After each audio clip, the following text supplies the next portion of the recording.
കട്ടപ്പനയിൽ വ്യാപാരി ആത്മഹത്യ ചെയ്ത സംഭവത്തിൽ പോലീസ് നിസ്സംഗത പാലിക്കുന്നുവെന്ന് UDF ഇടുക്കി ജില്ലാ ചെയർമാൻ ജോയി വെട്ടിക്കുഴി. കേസ് തേച്ചുമായ്ച്ച് കളയാനാണ് പോലീസിന്റെ ശ്രമം. സാബുവിന്റെ കുടുംബത്തിന് നീതി ലഭിക്കണം. കുറ്റക്കാർക്കെതിരെ കേസ് രജിസ്റ്റർ ചെയ്യണം. ഇല്ലായെങ്കിൽ ശക്തമായ സമരപരിപാടികൾ ആരംഭിക്കുമെന്നും ജോയി വെട്ടിക്കുഴി കട്ടപ്പനയിൽ പറഞ്ഞു. സാബുവിന്റെ മരണത്തെ തേച്ചുമായ്ച്ച് കളയുന്നതിന് വേണ്ടിയിട്ടുള്ള ആസൂത്രിതമായ നീക്കം പോലീസിന്റെ ഭാഗത്തു നിന്ന് നടക്കുന്നു എന്ന് മാത്രമേ നമുക്ക് കരുതാൻ കഴിയൂ. അത് ഒരിക്കലും പൊതുസമൂഹം അത് അംഗീകരിക്കുന്ന കാര്യമല്ല. നമുക്ക് ഇവിടെ ആര് എന്ത് എന്നുള്ളതല്ല. നാളെ നമ്മുടെ സമൂഹത്തിൽ ആർക്കും ഇത്തരത്തിലുള്ള ഒരു ദുരന്തം ഉണ്ടാകാൻ പാടില്ല.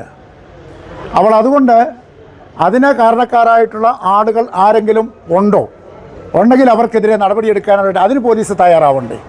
അന്വേഷണം നടക്കട്ടെ. കേസ് രജിസ്റ്റർ ചെയ്ത് അന്വേഷണം നടത്തിയിട്ട് അതിനകത്തൊരു തീരുമാനം പോലീസ് പറയട്ടെ.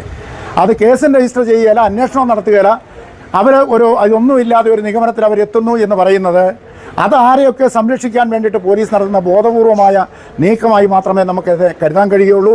അതുകൊണ്ട് ഇക്കാര്യത്തിൽ പോലീസ് ആ കുടുംബത്തിന് നീതി കിട്ടത്തക്ക നിലയിലുള്ള ഒരു സമീപനം സ്വീകരിക്കാൻ തയ്യാറാവണം.